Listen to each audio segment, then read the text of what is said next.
नमस्कार, मैं कपिल मल्होत्रा और आप देख रहे हैं सत्यपथ न्यूज। सबसे पहले स्वतंत्रता दिवस की आप सभी को हार्दिक शुभकामनाएं।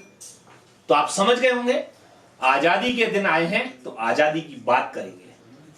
हमारा शहर अल्मोड़ा जाना जाता है बड़े बड़े लोगों के नाम से। आज तक लोगों ने जाना है महात्मा गांधी के बारे में, क्योंकि वो भी आए हैं।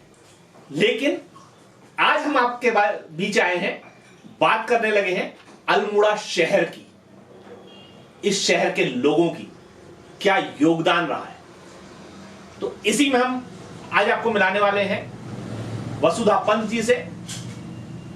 इनसे हम बात करेंगे अल्मोड़ा शहर की। तो मैं आपका स्वागत है। 15 अगस्त का मौका है, आजादी का दिन है। कई उपलब्धियां रही हैं, कई और बातें रही हैं, बड़ी बड़ी चीजें हुई हैं। आजादी का तो जितना गुणगान करें उतना कम है। हम आपसे जानना चाहेंगे मैम कि आप अल्मोड़े शहर का आजादी के लिए क्या योगदान मानती हैं, किस तरीके से आप देखती हैं? कपिल जी, सबसे पहले तो आपका बहुत बहुत अभिवादन और आपके माध्यम से सभी दर्शकों का भी अभिवादन। और आज हम स्वतंत्रता की 75वीं वर्षगांठ मना रहे हैं। ये बहुत बड़े सौभाग्य की बात है, जिससे हम कहेंगे कि हम इसे एक अमृत महोत्सव के नाम पे भी इस पर्व को मनाया जा रहा है। और आपने बात करी स्वतंत्रता संग्राम की, स्वतंत्रता में अल्मोड़ा के योगदान की, अल्मोड़ा शहर के योगदान की। तो ये तो एक बहुत जग विदित चीज़ है कि अल्मोड़ा एक सांस्कृतिक नगरी रहा है और अल्मोड़ा की एक बहुत बड़ी, बहुत पुरानी विरासत है। अल्मोड़ा शहर अपने आप में स्वतंत्रता संग्राम की बहुत बड़ी एक विरासत को समेटे हुए है। अगर हम बात करें यहाँ कैंटोनमेंट से लेकर के नारायण तिवारी दीवार NTD जिसे हम कहते हैं, ये जो एक रिज है, इस रिज की ही बात अगर हम करें, हम बाकी जिले को छोड़ भी देते हैं, तो यही रिज अपने आप में इतनी समृद्ध रिज है कि जो अपने आप में एक बहुत बड़ी विरासत को समेटे हुए है।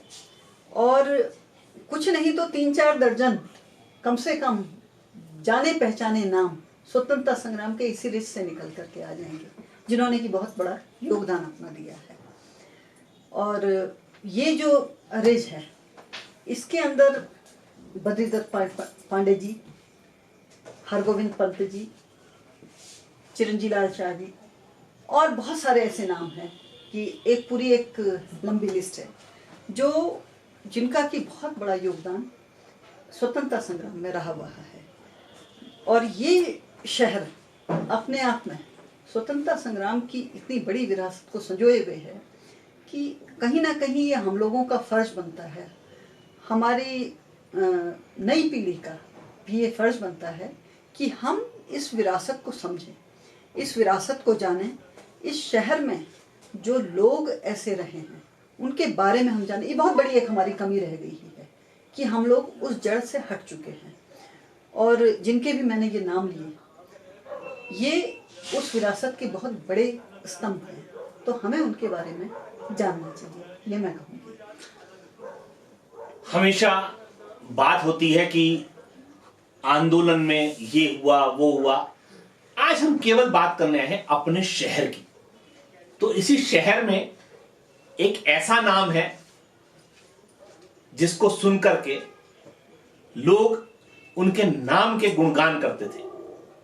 वो थे स्वतंत्रता सेनानी पंडित हरगोविंद पंत जी। तो मैं बताना चाहूंगा कि मैम भी उनके परिवार से ही हैं। तो मैम आपसे जानना चाहेंगे कि हरगोविंद पंत जी की जीवनी के बारे में कुछ थोड़ा सा हमें बताइए। देखिए, आप पंडित हरगोविंद पंत जी की बात कर रहे हैं, तो सबसे पहले तो मैं आपको ये बताना चाहूँगी कि मेरा पंडित हरगोविंद पंत जी के परिवार से बहुत नज़दीक का संबंध है। मैं उन्हीं के परिवार से हूँ और मैं उनकी पौत्रवधू हूँ। दूसरी चीज़, जो बात आप स्वतंत्रता संग्राम की आज इस अवसर पे कर रहे हैं, स्वतंत्रता दिवस के अवसर पे जो ये बात करी जा रही है स्वतंत्रता संग्राम की और स्वतंत्रता संग्राम से जुड़े हुए पंडित हरगोविंद पंत जी की बात आप कर रहे हैं, तो ये एक बड़े मेरे लिए हर्ष का विषय है कि मैं उनके बारे में कुछ बात करूं आज। सबसे पहले तो मैं यही कहना चाहूँगी कि पंडित हरगोविंद पंत जी का के जन्म से मैं इस बात को अगर शुरू करती हूँ तो पंडित हरगोविंद पंत जी का जन्म अल्मोड़ा शहर के पास जो चितई ग्राम है वहाँ पे उनका जन्म हुआ था और उनके पिता का नाम पंडित धर्मानंद पंत था और उनके जन्म की भी एक बड़ी इंटरेस्टिंग कहानी है कि धर्मानंद पंत जी और उनकी पत्नी आनंदी देवी, उनके कोई संतान नहीं थी। बहुत लंबा समय निकल चुका था, उनकी कोई संतान नहीं थी। तो एक बार उनकी पत्नी आनंदी देवी जी वो बाहर बैठी हुई थी अपने घर में आंगन में, तो उस समय कोई एक साधु आए। साधु ने उनको आशीर्वाद दिया कि आपको एक पुत्र की प्राप्ति होगी और जो एकदम संत सरीखा होगा। अब वो जैसा होता है, क्योंकि वो निराश हो चुके थे इतने समय में, उन्होंने भी उस बात को कोई ध्यान नहीं दिया। उनको जलपान वगैरह कराया, फिर वो अपना रोजमर्रा के काम की तरह अपना पानी वानी लेने अपना कहीं निकल गई। 1 घंटे बाद जब वो लौट करके आई तब तक वो साधु जा चुके थे। और जब करीब ये शायद 25 या 30 साल बाद जब इस बात का खुलासा हुआ तो वो साधु और कोई नहीं, वो काकड़ी घाट के सोमनाथ बाबा जी थे, सोमवारी बाबा जी थे। और ये बात का खुलासा उन्होंने खुद किया कि मैं आया था और ऐसा हुआ था। तो ये एक उनके जन्म के साथ ही जुड़ी हुई एक जो एक कथा ही कही जाएगी कि वो रही। दूसरी चीज कि उनके पिता, अब यहाँ पे देखिए बड़ा विरोधाभास है। उनके पिता अंग्रेजी शासन काल में थानेदार के पद पर कार्य करते थे और हरगोविंद पंत जी अपने एकमात्र संतान रहे उनकी। और जब वो बड़े हुए होंगे तो ये सोचिए कि पिता और पुत्र में किस तरीके का टकराव रहा होगा, है कि विचारों का भी टकराव रहा होगा और आशाओं का और अपेक्षाओं का भी टकराव रहा होगा। क्योंकि भाई पिता तो जरूर चाहेंगे कि भाई उनका एकमात्र पुत्र, भाई क्योंकि वो खुद एक बड़े सम्मानित पद पे थे शासन में, तो और भाई लॉयल भी रहे होंगे उसके लिए, तो वो तो ये कभी भी नहीं सोच सकते थे कि भाई उनका पुत्र दूसरे रास्ते चलेगा। तो ये कहीं ना कहीं एक विचारों का भी दोनों के बीच में टकराव रहा होगा। ये उनका प्रारंभिक वो रहा और वहीं उन्होंने चितई के पास ही गांव में ही प्रारंभिक शिक्षा ली थी। उसके बाद यहाँ गवर्नमेंट इंटर कॉलेज अल्मोड़ा आकर के, तब तो सब पैदल ही आया करते थे, वहाँ यहाँ से उन्होंने इंटरमीडिएट की शिक्षा ली और फिर इलाहाबाद म्योर कॉलेज से 1909 में LLB की डिग्री प्राप्त करी थी। तो ये उनका प्रारंभिक जीवन रहा था। जीवन के दौर पे कई बदलाव आते हैं। आज भी देखने को मिलता है कि बाप एक रास्ते होता है और पुत्र एक रास्ते। तो ऐसे ही संजोग रहे होंगे और सोचने वाली बात है कि जब आजादी की लड़ाई लड़ रही थी तो एक तो अंग्रेजों के साथ और दूसरे अपने देश के साथ, कैसा दौर रहा होगा सोचते ही बनता है।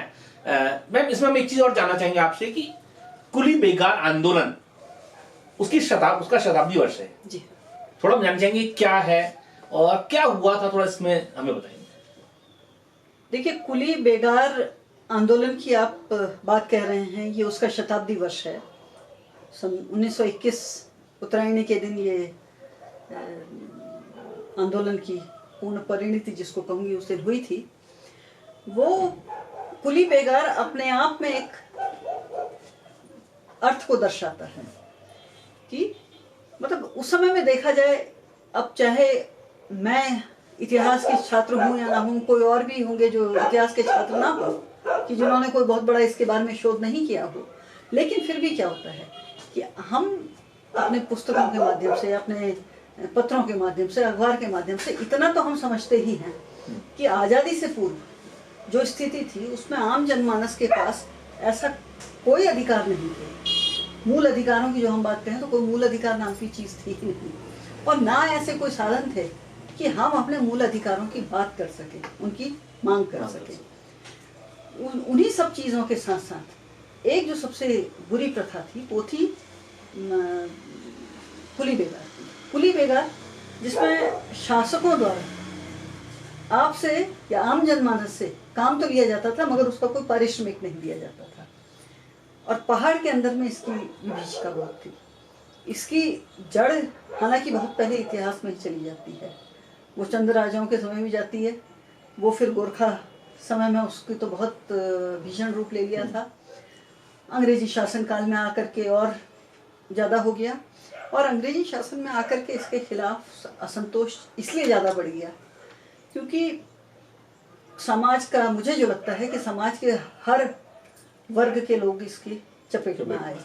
कि पहले तो चलो एक खास वर्ग रहता होगा, लेकिन फिर धीरे धीरे इसमें सारा वर्ग सब जब चपेट में आ गए तो इसके खिलाफ बहुत ज़्यादा एक उग्रता इसको लेकर के इसके खिलाफ आ गई। और होता क्या था कि लोगों को भाई सरकारी मुलाजिम आ रहे हैं, सरकारी अफसर आ रहे हैं, उनके साथ उनके बाकी मातहत हैं, सबके लिए अब पहाड़ों में तो कोई ऐसा तो है नहीं कि कोई वाहन चल रहे हैं, कोई गाड़ियाँ चल रही हैं, उसमें तो कोई साधन ही नहीं थे। जहाँ भी जाना है आपको कंधे में अपना सामान जाना है तो उसके लिए कुली व्यवस्था ठीक है, वो एक रोजगार का साधन हो सकती थी, लेकिन उसके बदले में कोई पारिश्रमिक नहीं दिया जाता था, तो वो इसलिए कुली बेगार हो गया। और इसमें असंतोष इसलिए ज़्यादा आया क्योंकि जब आप अपने सर पे ढो के सामान ले जा रहे हैं तो सबसे बुरी जो चीज़ थी कि वो जो उनके जो शौच पात्र होते थे वो भी सर पे ढो के ले जाने पड़ते थे, और साथ में उनके गंदे वस्त्र हैं वो भी ले जाने होते थे। और कहीं ना कहीं ये एक पहलू रहा, और दूसरा कहीं ना कहीं क्या हुआ कि जो पटवारी होते थे, मालगुजार होते थे, ये लोग जो होते थे, जो बीच के अफसर जो होते थे ना, ये लोग कहीं ना कहीं इसको आपसी वैरभाव निकालने के लिए एक हथियार की तरह भी इस्तेमाल करने लगे, और एक कहीं ना कहीं उसको एक रिश्वतखोरी का भी जरिया बना लिया था। तो ये इस वजह से इसके लिए असंतोष बहुत बढ़ चुका था। और तब उस समय ये हुआ कि भाई फिर तब 1916 में युवा वर्ग और बाकी और भी राजे रजवाड़े और भी थे, यहाँ के राय बहादुर लोग भी थे, सबने मिल करके जो बुद्धिजीवी वर्ग जिसको कहेंगे, एक कुमाऊं परिषद की स्थापना करी गई थी। उसमें लोकल जो इस तरीके के इश्यूज होते थे उनके बारे में मंथन किया जाता था कि क्या करने की ज़रूरत है। तो उसी में 1920 में काशीपुर का सदन हुआ था, जो बैठक हुई थी, उसमें हरगोविंद पंत जी की अध्यक्षता में वो हुई थी, सभा हुई थी, और उसमें ये निर्णय लिया गया था कि ये कुली बेगार नहीं दिया जाएगा और इसके लिए एक हमें आंदोलन संगठित होकर के आंदोलन करने की ज़रूरत है। तो वहाँ पर इसकी नींव डली 1920 में, और वहीं पे फिर इसके बारे में भाई जो भी लोकल लीडर्स रहे सबने मिल करके अपना इसकी किस तरीके से होना है, और ये आह्वान किया गया सब आम जनमानस से, क्योंकि बागेश्वर में सरयू के किनारे उत्तरायणी का मेला होता था, कोई संचार माध्यम तो था नहीं, वो एक स्थान ऐसा था और वो एक अवसर ऐसा होता था कि जिसमें पूरे कुमाऊं से, पहाड़ों से, सब जगह से लोग उस उत्तरायणी के मेले में आया करते थे। तो उस उत्तरायणी के मेले को अवसर का फायदा उठाने की सोची गई कि उसमें सब लोग एकत्रित होते हैं, और वहाँ एकत्रित होने का वो किया गया। ये 13 जनवरी को उस बार 1921 को उत्तरायणी पड़ी थी, और उससे पहले ये था कि 12 जनवरी के दिन जब ये सारा हो गया, किस तरीके से ऑर्गेनाइज हुआ वो एक अलग चीज़ है, लेकिन वो एक निश्चित हो गया कि ये होना है, और आह्वान किया गया कि जो कुली के जो रजिस्टर होते थे कुली बेगार के, वो भी साथ में लाए जाएं, उनको प्रोवाइड किया जाएगा। ये सब हुआ, और उसके लिए क्या किया गया कि जो समय जो शासक थे यहाँ पे अंग्रेज़ों के, वो थोड़ा घबरा तो गए, और एक पत्र मिला हरगोविंद पंत जी को 12 जनवरी के दिन में कि अपने साथियों को लेकर के आप वापस लौट जाएं। तो उन्होंने वो पत्र बीडी पांडे जी को भी दिखाया, बीडी पांडे जी ने उसको उठाया, फाड़ के फेंक दिया कि ठीक है अपने आप करते हैं। लेकिन 13 जनवरी के दिन कहते हैं कि अब 40,000 एक का लोगों का जनसमूह वहाँ पे एकत्रित था। हो सकता है कि ये कोई बढ़ाई हुई बात भी हो, लेकिन जो भी है एक विशाल जनसमूह वहाँ पर था। और उस विशाल जनसमूह ने सरयू के किनारे सरयू के जल को हाथ में लेकर के ये प्रतिज्ञा की कि हम आज से कुली बेगार नहीं देंगे। और ये उसको मतलब जो भी शासक उस समय यहाँ पे थे, उन्होंने सोचा नहीं था कि इतना बड़ा वो हो जाएगा। और उनके पास थोड़े अपने उतनी ज़्यादा फोर्स लेकर के भी वो नहीं चले थे शायद, और इतने लोगों को उन्होंने अज्यूम भी नहीं किया था। तो लेकिन ये एक रक्तहीन क्रांति के नाम से इतिहास में जानी जाती है, दर्ज है ये। और इसके लिए मतलब इसको जो कहा गया है तो रक्तहीन क्रांति की इसको संज्ञा दी गई है। तो ये कुली बेगार का इस तरीके से यहाँ पे अंत की एक शुरुआत हुई है, इसको कहते हैं अंत। ये कई ऐसे आंदोलन हैं जो हम आपको बताना चाहे हैं, क्योंकि इतिहास के पन्नों में दर्ज है ये नाम। ये वो लोग हैं जिन्होंने हमें आजादी दिलाई। तो हमें भी जानना चाहिए कि कौन से आंदोलन इन्होंने चलाए और क्या चीजें। तो ये ऐसे ही हम आपके बीच में लाते रह रहे हैं। और हम जानना चाहेंगे, मैं आपसे जानना चाहेंगे हरगोविंद पंत जी का राजनीतिक जो जीवन था उसके बारे में कुछ ऐसी बातें हम जानना चाहेंगे, कुछ चीज आप बताएंगे तो। देखिए, हरगोविंद पंत जी समझ लीजिए कि सबसे लंबे समय तक उस समय एक चुने हुए जनप्रतिनिधि के रूप में उनके सामने आए, और वो रहे सबसे लंबे समय तक। जब 1920 में जिस समय इलेक्शन हुआ तो गोविंद बल्लभ पंत अपने जीवन का पहला चुनाव वहाँ हार गए थे। ये यूपी काउंसिल के यूनाइटेड प्रोविंस की काउंसिल जब बनी थी तो पहला चुनाव वो हार गए थे। और उसके बाद 1924 में इलेक्शन हुआ। हरगोविंद पंत जी उस इलेक्शन में खड़े हुए। उस इलेक्शन के लिए वो एक दावेदार थे। और बहुत बड़ी बात है कि अल्मोड़ा से वो खड़े हुए थे और राजा आनंद सिंह जैसे शख्स को उन्होंने भारी मतों से हराया। कि उस समय बहुत कम लोगों को अधिकार था, मतलब ये तो सोचा भी सपना है कि भाई 18 वर्ष के आयु के लोग वोट देंगे। वो तो सपना था उस समय। उस समय तो लोगों को अधिकार ही नहीं थे वोट देने के। बहुत कम लोग थे जो वोट दिया करते थे। 11,000 के करीब वोट मिले थे पंडित हरगोविंद पंत जी को, और 4,000 के करीब वोट मिले राजा आनंद सिंह को। तो इतने भारी मतों से उन्होंने, और क्या कारण रहा कि जो वो राजा को एक हरा गए। उनके पीछे उससे पहले 1921 का जन आंदोलन रहा, और मतलब पूरा का पूरा जन समूह की ताकत उनके साथ, जन आंदोलन की ताकत उनके साथ थी। ये एक बहुत बड़ी बात है कि। और उसके बाद वो जिला परिषद के भी रहे, यहाँ अल्मोड़ा जिला परिषद में भी रहे, अध्यक्ष भी रहे। फिर स्वतंत्रता प्राप्ति के बाद, मतलब बीच में और भी इलेक्शन रहे। उसके बाद वो स्वतंत्रता प्राप्ति के बाद वो एमएलए भी रहे। और सन 1957 में जिस समय अल्मोड़ा से बाई इलेक्शन हुआ इसका संसद के लिए, उसमें भी वो विजयी हुए। हाँ, 1957 में, और संसद तक पहुंचे वो। और उन्होंने उस समय ठाकुरदान सिंह को उनको भी हराया। मतलब ये सोचिए उस समय उनको हरा करके वो संसद तक पहुंचे। तो ये बहुत बड़ा एक उनका जो राजनीतिक एक सफर रहा है। और राजनीतिक सफर के साथ साथ मतलब, और जब ये 1957 में समझिए जब वहाँ संसद पहुँचे हैं, लेकिन ये एक थोड़ा दुर्भाग्य भी रहा हमारे पहाड़ का, क्योंकि जब वो संसद अटेंड करने गए थे, वो सांसद का उनका पीरियड बहुत छोटा रहा, बहुत ही अल्प रहा, क्योंकि बड़े कुछ ऐसी परिस्थितियाँ जिसको संदिग्ध भी कुछ लोग मानते हैं कि उसमें उनकी मृत्यु हो गई। वहाँ पे वो संसद अटेंड करने के लिए गए हुए थे। तो वो एमएलए भी रहे, वो एमएलसी भी रहे, वो बिफोर इंडिपेंडेंस भी रहे, आफ्टर इंडिपेंडेंस भी रहे, संसद तक भी गए। लेकिन वो जहाँ भी रहे वो एक क्षेत्रीय नेता के ही रूप में रहे। उनका कंसर्न केवल पहाड़, केवल कुमाऊं, अपना पहाड़, बस इसके आगे उनका नहीं रहा। और जो उत्तराखंड अब बना है, उन्होंने इसकी आवाज़ उस समय में विधानसभा में उठाई गई थी, इस बात को कि उत्तराखंड एक अलग परिवेश की जगह है, तो उसको एक अलग राज्य बनने की जरूरत है। ये तब इसकी शुरुआत हुई थी।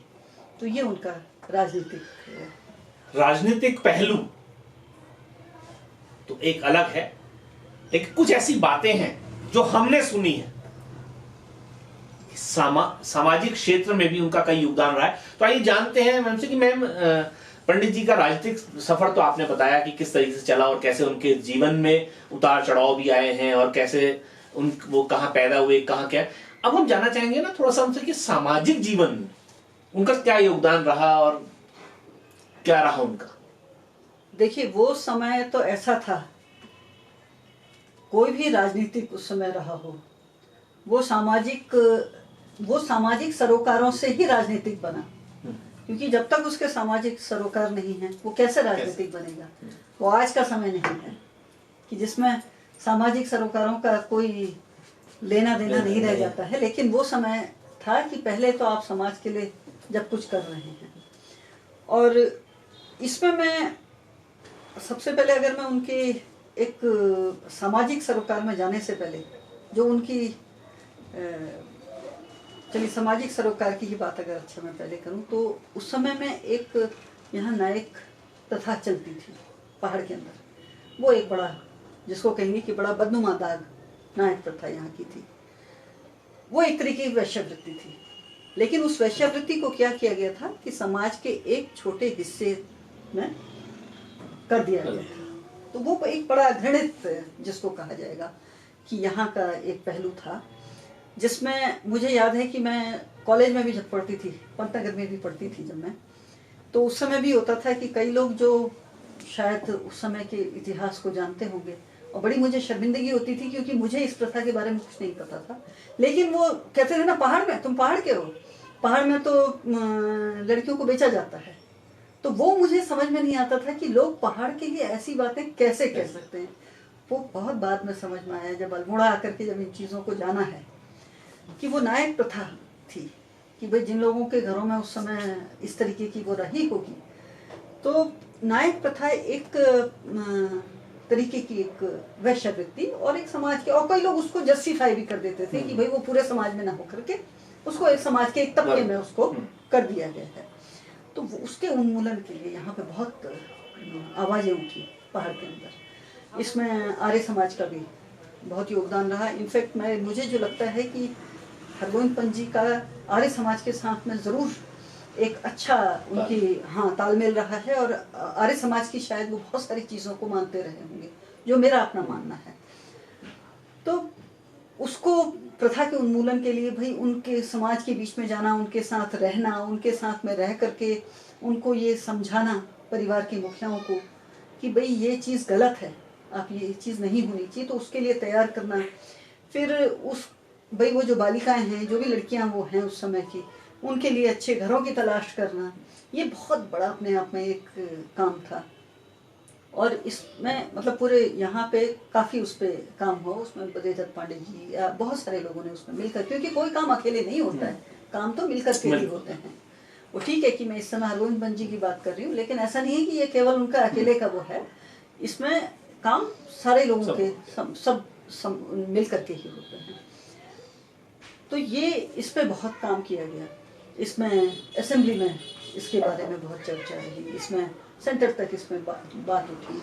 और साथ में जो सबसे बड़ी चीज़ थी कि मैं जो हरगोविंद पंत जी के लिए कहना चाहूँगी कि केवल वो लिखित और मौखिक रूप से ही उन्होंने इस काम को नहीं किया। सन 1920 से लेके 1932 के बीच में 8 नायक कन्याओं को उन्होंने अपने घर में रखा, जो अपने आप में मेरे को लगता है कि बहुत बड़ी बात है। और उन कन्याओं को घर में रख के उनको एक अच्छी शिक्षा और संस्कार दे करके उनका अच्छे घरों तक, विवाह तक ले जाना, ये एक अपने आप में, और वो आर्य समाज के सहयोग से उन्होंने किया है, और ये बहुत बड़ा एक योगदान है। इसके अलावा दूसरे जो यहाँ की एक जो मैं कुप्रथा ही कहूँगी उसको, कि ब्राह्मण वर्ग में एक वर्ग विशेष होता है, वो जमीनों के तो मालिक होते हैं, लेकिन उसमें हल चलाने को वो अपना मतलब कि हल नहीं चलाएंगे, उसमें हल छुएंगे भी नहीं, वो हल को छूने का भी उनका वो नहीं बनता है। तो वो अपने को बड़ा एक उच्च कुलीन उससे जानते हैं कि भाई हल चलाना जो है वो निम्न स्तर का काम है। अगर ब्राह्मण भी हैं तो थोड़ा निचले स्तर के होंगे, हम हल नहीं चलाते हैं। उन्होंने उस कुरीति को तोड़ने के लिए, और उस समय में सोचिए कि इन कुरीतियों को तोड़ना कोई आसान चीज़ नहीं है, उनके लिए स्टेप उठाना। उन्होंने बागेश्वर में हल भी चलाया, जनसमूह के सामने में खुद हल चलाया। तो ये एक उस कुप्रथा को उन्होंने तोड़ने की कोशिश करी। तीसरी चीज़, एक यहाँ पे राजपूत समुदाय के अंदर गोर समुदाय कहा जाता है, वो लोग रस्सी कुल्थे, अब क्योंकि रोजगार के लिए इस तरीके के काम करने लगे होंगे तो उनको राजपूत समुदाय से अलग कर दिया गया, और उनको जो जनेऊ पहनने का अधिकार होता है उससे वंचित कर दिया गया। उनके साथ किसी तरीके का कोई संबंध नहीं, तो वो उनको भी अलग कर दिया गया था राजपूत समुदाय से। उस समुदाय को उन्होंने वापस कि भाई राजपूत समुदाय में इनका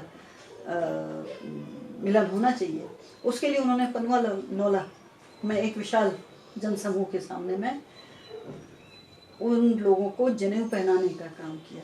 तो ये बहुत सारी चीज़ें जो उनके, और उनके खिलाफ, क्योंकि उनका व्यक्तित्व था कि उनके खिलाफ इस बारे में कोई फिर आवाज़ नहीं उठी, और क्योंकि वो गांधी जी के विचारों से तो प्रेरित थे ही थे, तो मद्य निषेध पे उन्होंने काफ़ी काम किया है। मद्य निषेध के अलावा जो उनका एक काफ़ी बड़ा काम रहा वो शिक्षा के क्षेत्र में भी उन्होंने काम किया। जिस समय वो यहाँ जिला परिषद के अध्यक्ष थे, अल्मोड़ा जिला परिषद के भी अध्यक्ष रहे, तो उनके समय में कहते हैं कि अल्मोड़ा जिला परिषद एक बहुत स्वस्थ और जीवंत संस्था के रूप में उभर करके आई, और उन्होंने बड़े प्रोएक्टिव उसमें काम किए कि भाई एक संस्था है, ये कोई खाली नाम के लिए नहीं, इसके अंदर काम होने चाहिए। और सबसे ज़्यादा उसमें उन्होंने जो फोकस किया था वो प्राथमिक शिक्षा के ऊपर, और उनका ये मानना था कि भाई अगर समाज को उठना है तो सबसे पहले तो शिक्षित होना जरूरी है। क्योंकि बड़ा देखिए 1947 की अगर हम बात करते हैं इंडिपेंडेंस के समय की, तो उस समय लिटरेसी रेट इंडिया में 8% 10% था। तो ये सोचिए कि भाई पहाड़ में तो और भी कम रहा होगा, स्कूल ही कहाँ थे। अल्मोड़ा में तो फिर भी मिशनरीज के स्कूल आए या आए थे, तो बाकी जगह तो प्राथमिक शिक्षा तक नहीं थी। तो इसके लिए उन्होंने किया कि प्राथमिक शिक्षा के लिए, और जगह जगह उन्होंने सुदूर गाँव में स्कूल्स खोले, और साल में 2 बार उनका कोई निरीक्षण भी करते थे, दौरा भी किया करते थे, ये नहीं कि खोल करके उनको भूल जाओ। तो ये शिक्षा के क्षेत्र में जो उनका योगदान रहा है। बहुत अच्छा। हमारा केवल एक उद्देश्य है कि आज 15 अगस्त है, तो आज के दिन चाहे हम साल भर भूल जाएं, सोते रहें, लेकिन एक दिन उन लोगों को जरूर याद करें जिन्होंने आजादी हमें दिलाई है। तो इसीलिए हम आज पंत जी के पास पहुंचे और उनसे हमने जानना चाहा कि उनके परिवार में जो है लोग थे, उनके परिवार के लोग और उनकी खुद की सोच, क्योंकि उन्होंने तो कई चीज सुनी होंगी, पहले देखी होंगी, और उस परिवार में वो आई हैं, उस परिवार से वो जुड़ी हैं, तो कुछ ना कुछ यादें होंगी जो हमको सुनने को मिले, आपको सुनने को मिले, और हम उन आजादी के दीवानों की बातें जान सके, और हम जान सके कि हमारा शहर भी एक अहम भूमिका रखता है, और वो लोग हमारे शहर से हैं जो आजादी के लिए लड़े थे, जिन्होंने हमारे शहर के लिए कुछ ना कुछ किया है। तो ये एक पहल है, ये एक मिशन है कि हम उनको जान सके और थोड़ा सा याद कर सके।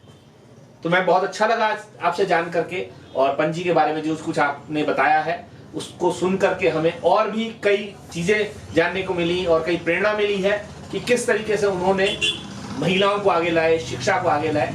तो ऐसे ही फिर आते रहेंगे, फिर मिलते रहेंगे। हम एक बात आपको और बताना चाहेंगे,